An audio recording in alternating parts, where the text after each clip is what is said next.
Iowa voters will decide one of the most visible and hotly contested Senate races in the country.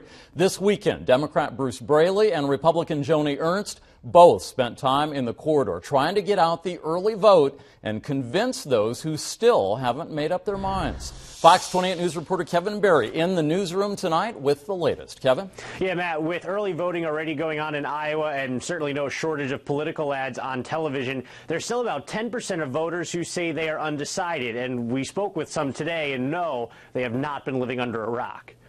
It's definitely just like the major issues I haven't really decided on yet. Kylie Martin says she's leaning towards Bruce Braley because of one or two issues. I'm like on the fence. I like what each one is saying, but there's just some things that I don't agree with both sides. Cormac Broeg's been knocking on doors for the Democratic Party for months now. He says not everyone's receptive to what he has to say, but generally people know who's getting their vote.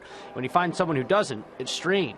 You have to tell them how important this election is to encourage them to get in and to research and to watch the debate footage and to get informed on this vote so they can get in, they can get to the polls. It's been reported that outside groups have combined to spend almost $40 million on campaign ads on both sides. That's on top of money spent by the candidates themselves. He even voted to protect trial lawyers. The billionaire Koch brothers want Ernst in Washington. Kind of annoyed by them at this point. There's like too many of them towards the end. The Supreme Court's already ruled that limiting the amount of money that can be spent on political ads would violate First Amendment rights to free speech. So for now, the ads aren't going anywhere, but it doesn't mean they're hitting their mark. This has been back and forth, so I feel like it's just a lot of noise. Honestly, the second they come on, I just kind of tune it out because there's so many. It's like every other commercial right now.